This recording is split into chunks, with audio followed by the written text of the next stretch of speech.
Hi guys, ಈ ವಿಡಿಯೋದಲ್ಲಿ ನನ್ನ ಮೊಬೈಲಲ್ಲಿ ಅಂದರೆ ಸ್ಯಾಮ್ಸಂಗ್ S24 FE ಮೊಬೈಲಲ್ಲಿ ಎಕ್ಸಿನೋಸ್ ಪ್ರೊಸೆಸರ್ ಆಗಿರೋದ್ರಿಂದ ಜಿಯೋ 5G ವರ್ಕ್ ಆಗುತ್ತಾ ಇಲ್ವಾ ಅಂತ ಟೆಸ್ಟ್ ಮಾಡಿ ನೋಡೋಣ. ಅಂದರೆ ಈ ರೀತಿಯ ಜುಗಾಡ್ ಬೂಸ್ಟರ್ ಜೊತೆ DIY ನೆಟ್ವರ್ಕ್ ಸೊಲ್ಯೂಷನ್ ಸಿಸ್ಟಮ್ ಜೊತೆ ಈ Samsung S24 FE mobile 5G work ಆಗುತ್ತಾ ಇಲ್ವಾ ಅಂತ ಚೆಕ್ ಮಾಡಿ ನೋಡೋಣ. ಇನ್ನು ಹೊಸದಾಗಿ ಚಾನಲನ್ನು ನೋಡ್ತಾ ಇದ್ರು ಪ್ಲೀಸ್ ಚಾನಲನ್ನು ಸಬ್ಸ್ಕ್ರೈಬ್ ಮಾಡಿ. ಹಾಗೆ ವಿಡಿಯೋ ಇಷ್ಟ ಆದರೆ ದಯವಿಟ್ಟು ಒಂದು ಲೈಕ್ ಕೊಡಿ. ಎಸ್, ಈ ಹಿಂದಿನ ವಿಡಿಯೋದಲ್ಲಿ ವಿವೋ Y31 ಮೊಬೈಲಲ್ಲಿ ಸಕ್ಸಸ್ ಆಗಿತ್ತು, ಜಿಯೋ 5G ನೆಟ್ವರ್ಕ್ ಸಿಕ್ಕಿತ್ತು. ಅದೇ ರೀತಿ ಸೆಟಪ್ ಮಾಡ್ಕೊಳ್ಳಲಾಗಿದೆ. ನೋಡಿ, ಹೊರಗಡೆ 12 dBi LPD ಅಂಟೆನಾವನ್ನು ಅಡ್ಡವಾಗಿ ಫಿಟ್ಟಿಂಗ್ ಮಾಡಿಕೊಂಡು, ಹಾಗೆ ಅಂಟೆನಾ ಜೊತೆ LMR 400 ಕೇಬಲ್ ನೋಡಿ ಇಲ್ಲಿ ಕೆಳಗಡೆ ಬಂದು, ನೆಕ್ಸ್ಟ್ ಈ ರೀತಿಯ ಜುಗಾಡ್ ಬೂಸ್ಟರ್ ಅಥವಾ ಮನೆಯಲ್ಲಿ ಈ ರೀತಿಯ ಪ್ಲೇಟನ್ನು ರೆಡಿ ಮಾಡಿಕೊಂಡು, ಇವಾಗ ಇದನ್ನು ಅಂಟೆನಾದಿಂದ ಬಂದ ಈ ಕನೆಕ್ಟರ್ ಏನಿದೆ ಇದರ ಜೊತೆ ಕನೆಕ್ಟ್ ಮಾಡ್ಕೊಳ್ಳೋಣ. N connector N to F connector conversion connector ಹಾಕಿ ಈ ರಿಸೀವರ್ ಪ್ಲೇಟ್ ಜೊತೆ ಕನೆಕ್ಟ್ ಮಾಡಿಕೊಂಡು, ಫೈನಲಿ ಇವಾಗ ನನ್ನ ಮೊಬೈಲನ್ನು ಈ ಪ್ಲೇಟ್ ಮೇಲ್ಗಡೆ ಇಡ್ತಾ ಇದ್ದೀನಿ. ನೆಟ್ವರ್ಕ್ ಬರುತ್ತಾ ಇಲ್ವ ಅಂತ ಟೆಸ್ಟ್ ಮಾಡಿ ನೋಡಿಬಿಡೋಣ ಬನ್ನಿ. ಎಸ್, ಇವಾಗ ನೋಡಿ ಮೊಬೈಲ್ ಫ್ಲೈಟ್ ಮೋಡಲ್ಲಿದೆ. ನಾನು ಕನ್ಫರ್ಮ್ ಮತ್ತೆ ವಿಡಿಯೋ ಲಾಂಗ್ ಮಾಡ್ತಾ ಹೋಗೋದಕ್ಕೆ ಇಷ್ಟಪಡೋದಿಲ್ಲ. ಇದು 100% ಈ ಬೂಸ್ಟ್ರಲ್ಲೇ ವರ್ಕ್ ಆಗುತ್ತೆ ಅಂತ ಹಿಂದಿನ ವಿಡಿಯೋದಲ್ಲಿ ಕನ್ಫರ್ಮ್ ಮಾಡ್ಕೊಂಡಿರ್ಬೋದು ಅಂದ್ಕೊಂಡಿದ್ದೀನಿ. ಎಸ್, ಇವಾಗ ನೋಡಿ ಫ್ಲೈಟ್ ಮೋಡನ್ನು ಆಫ್ ಮಾಡ್ತಾ ಇದ್ದೀನಿ. ಆಫ್ ಮಾಡ್ತಿದ್ದಾಗೆ 5G ಬಂತಂದರೆ ಸಕ್ಸಸ್ ಆಗಿದೆ ಅಂತ ಅರ್ಥ. ಅಂದರೆ ಯಾವುದೇ ಪ್ರೊಸೆಸರ್ ಆದರೂ ಕೂಡ ಮೊಬೈಲ್ಗೆ 5G ನೆಟ್ವರ್ಕ್ ಬರುತ್ತೆ ಅಂತ ಒಂದು ಕನ್ಫರ್ಮೇಷನ್ ಸಿಗುತ್ತೆ. ಅಂದರೆ ಈ ರೀತಿಯ ಜುಗಾಡ್ ಬೂಸ್ಟರ್ ಜೊತೆ 5Gನೂ ವರ್ಕ್ ಆಗುತ್ತೆ ಅಂತ ಗೊತ್ತಾಗುತ್ತೆ. ಎಸ್, ಇವಾಗ ಫ್ಲೈಟ್ ಮೋಡನ್ನು ಆಫ್ ಮಾಡ್ತಾ ಇದ್ದೀನಿ. ಎಸ್, ಫೈನಲಿ ನೋಡಿ ಗೈಸ್, ಜಿಯೋ ಟ್ರೂ 5G ಅಂತ ಬಂದಿದೆ. 3 ಮಾರ್ಕ್ ನೆಟ್ವರ್ಕ್ ಕೂಡ ಬಂದಿದೆ. ಹಾಗೆ O5G ಅಂತ ಬರ್ತಾ ಇದೆ. ಅಂದರೆ ಕೆಲವೊಂದು ಮೊಬೈಲಲ್ಲಿ ಈ ಹಿಂದೆ ವಿವೋ ಮೊಬೈಲಲ್ಲಿ VNR ಅಂತ ಬರ್ತಾಯಿತ್ತು. ಇವಾಗ ನನ್ನ ಮೊಬೈಲಲ್ಲಿ ವಿವೋ 5G ಅಂತ ಬರ್ತಾ ಇದೆ. ಎಸ್, ಇವಾಗ ಕನ್ಫರ್ಮ್ ಮಾಡ್ಕೊಳ್ಳೋದಕ್ಕೆ ನೆಟ್ವರ್ಕ್ ಸ್ಟ್ರೆಂತ್ ಇದೆ ಎಷ್ಟಿದೆ ಅಂತ ನೋಡೋದಕ್ಕೆ ಈ ರೀತಿ ನೆಟ್ ಮಾಸ್ಟರ್ ಆ್ಯಪನ್ನು ಚೆಕ್ ಮಾಡಿ ನೋಡೋಣ. ಫೈನಲಿ ನೋಡಿ -107 -106 dBmವರೆಗೆ ಬರ್ತಾ ಇದೆ. ನಾನು ಕನ್ಫರ್ಮೇಷನ್ಗೋಸ್ಕರ ಒಂದು ಸ್ಕ್ರೀನ್ಶಾಟನ್ನು ಕ್ಲಿಕ್ ಮಾಡಿ ಇಟ್ಕೊಂಡಿರ್ತೀನಿ. ಆಮೇಲೆ ಇದನ್ನು ಶೇರ್ ಮಾಡಿರ್ತೀನಿ. ಇಲ್ಲಿ ಸ್ವಲ್ಪ ಅಡ್ಜಸ್ಟ್ಮೆಂಟಲ್ಲೂ ಇರುತ್ತೆ. ಎಸ್, ಇವಾಗ ನೋಡಿ -106 dBm ಸ್ಟೇಬಲ್ ಆಗಿದೆ. ಎಸ್, ಇವಾಗ ನಮಗೆ ನೆಟ್ವರ್ಕ್ ಏನೋ ಬಂದಿದೆ.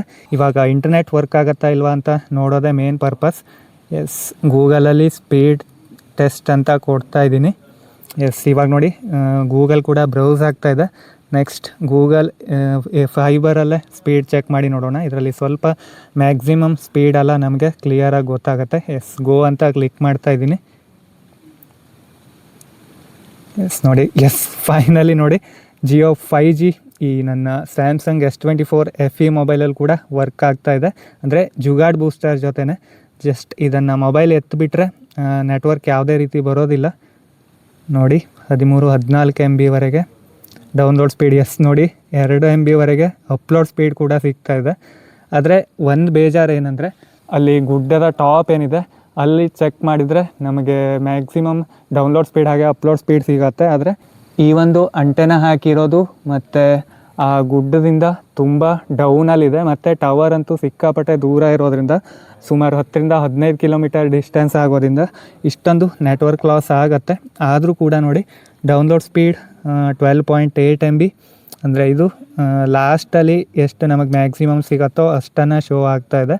12.8 MB ಡೌನ್ಲೋಡ್ ಸ್ಪೀಡ್, ಹಾಗೆ 1.6 MB ಅಪ್ಲೋಡ್ ಸ್ಪೀಡ್ ಸಿಕ್ಕಿದೆ. ಈ ಸ್ಯಾಮ್ಸಂಗಲ್ಲಿ ಒಂದು ಡಿಮೆರಿಟ್ ಏನಂದರೆ ಇದರಲ್ಲಿ ಇನ್ಬಿಲ್ಟ್ ಡೇಟಾ ಸ್ಪೀಡ್ ಎಷ್ಟಿದೆ ಅಂತ ತೋರಿಸೋದಿಲ್ಲ. ಸೊ ಫೈನಲಿ ಈ ಜುಗಾಡ್ ಬೂಸ್ಟರ್ ಅಥವಾ ಈ DIY ನೆಟ್ವರ್ಕ್ ಸೊಲ್ಯೂಷನ್ ಸಿಸ್ಟಮ್ ಎಲ್ಲ ಮೊಬೈಲ್ 5G ಮೊಬೈಲ್ ಜೊತೆ ವರ್ಕ್ ಆಗುತ್ತೆ ಅಂತ ಕನ್ಫರ್ಮ್ ಆಯಿತು. ನನ್ನ Samsung S24 FE mobile Exynos processor ಆಗಿರೋದ್ರಿಂದ 4G 5G ಸ್ವಿಚ್ ಆಗುತ್ತೆ ಅಂತೆಲ್ಲ ವೀಡಿಯೋ ಸಿಕ್ಕಾಪಟ್ಟೆ ಇದೆ. ನೆಟ್ವರ್ಕ್ ಬ್ಯುಸಿ ಇದ್ದಾಗ ಬರ್ಬೋದು ಅಥವಾ ಫುಲ್ ವೀಕ್ ಇದ್ದಲ್ಲಿ ಬರ್ಬೋದು. ಟವರ್ ತುಂಬ ದೂರ ಇದ್ದರೂ ಕೂಡ ಗುಡ್ಡದ ಟಾಪಲ್ಲಿ ಎಷ್ಟು ನೆಟ್ವರ್ಕ್ ಬರುತ್ತೋ ಅಷ್ಟು ಬರದೇ ಇದ್ದರೂ ಈ ಹೈಟಲ್ಲಿ ಎಷ್ಟು ನೆಟ್ವರ್ಕ್ ಬರುತ್ತೋ ಅಷ್ಟನ್ನು ಮನೆ ಒಳಗಡೆ ಯೂಸ್ ಮಾಡೋದಕ್ಕೆ ಬರೋವಷ್ಟು ಈ ರೀತಿ ಹೆಲ್ಪ್ ಮಾಡಿದೆ. ಅಂದರೆ ಸ್ವಲ್ಪ ಪ್ರಮಾಣದಲ್ಲಿ ಇದು ನೆಟ್ವರ್ಕನ್ನು ಬೂಸ್ಟ್ ಮಾಡಿಕೊಡ್ತಾ ಇದೆ. ನಾವು ಇದನ್ನು ಕೇಬಲ್ ಜಾಸ್ತಿ ಲೆಂತ್ ಮಾಡಿದರೆ ಸಿಗ್ನಲ್ ಲಾಸ್ ಆಗ್ಬೋದು. ಮನೆ ಒಳಗೆ ಬರುತ್ತೋ ಇಲ್ವೋ ಗೊತ್ತಿಲ್ಲ. ಆ್ಯಕ್ಚುಲಿ ನನ್ನ ಮನೇಲಲ್ಲ, ಈ ಹಿಂದೆ ವಿಡಿಯೋ ಮಾಡಿದಾಗೆ ನನ್ನ ಪಕ್ಕದ ಮನೆ ಬ್ರದರ್ ಅವ್ರ ಮನೆಯಲ್ಲೇ ಚೆಕ್ ಮಾಡ್ತಾ ಇರೋದು. ಈ ಪ್ಲೇಸಲ್ಲಿ ಒಂದೇ 5G ಸಿಗ್ತಾ ಇದೆ. ಆದರೂ ಹಳ್ಳಿಯಲ್ಲಿ ವರ್ಕ್ ಆಗುತ್ತಾ ಅಲ್ವಾ, ಅದೇ ನನಗೆ ಆಶ್ಚರ್ಯ ಅಂತ ಕಾಣಿಸಿದ್ದು. ಎಕ್ಸಿನೋಸ್ ಪ್ರೊಸೆಸರ್ ಆದರೂ ಕೂಡ 5G ನೆಟ್ವರ್ಕ್ ಸಿಕ್ಕಿದೆ. ಅಂದರೆ ಈ 5G ಮೊಬೈಲ್ ನೆಟ್ವರ್ಕ್ ಚೆನ್ನಾಗಿ ರಿಸೀವ್ ಮಾಡಿದೆ ಅಂತಲೇ ಅರ್ಥ. ಚೆಕ್ ಮಾಡ್ತಾ ಇರೋದೆಲ್ಲ ಮಳೆಗಾಲ, ಇಲ್ಲಿ ಸಿಕ್ಕಾಪಟ್ಟೆ ಕ್ಲೌಡಿ ವೆದರ್ ಆದರೂ ಕೂಡ 5G ನೆಟ್ವರ್ಕ್ ಸಕ್ಸಸ್ ಆಗಿ ಬಂದಿದೆ. ಇಂಟರ್ನೆಟ್ ಸ್ಪೀಡ್ ಕೂಡ ಚೆನ್ನಾಗೇ ಸಿಕ್ಕಿದೆ. ಅನ್ಲಿಮಿಟೆಡ್ ಡೇಟಾವನ್ನೇ ನಾವು ಯೂಸ್ ಮಾಡ್ಬೋದು. ಅದು 5G ಟ್ರೂ 5Gಯನ್ನು ನಾವು ಎಂಜಾಯ್ ಮಾಡ್ಬೋದು. ಈ ವಿಡಿಯೋ ಇಷ್ಟ ಆದರೆ ದಯವಿಟ್ಟು ಲೈಕ್ ಮಾಡಿ, ಶೇರ್ ಮಾಡಿ, ಹಾಗೆ ಚಾನಲನ್ನು ಸಬ್ಸ್ಕ್ರೈಬ್ ಮಾಡಿ.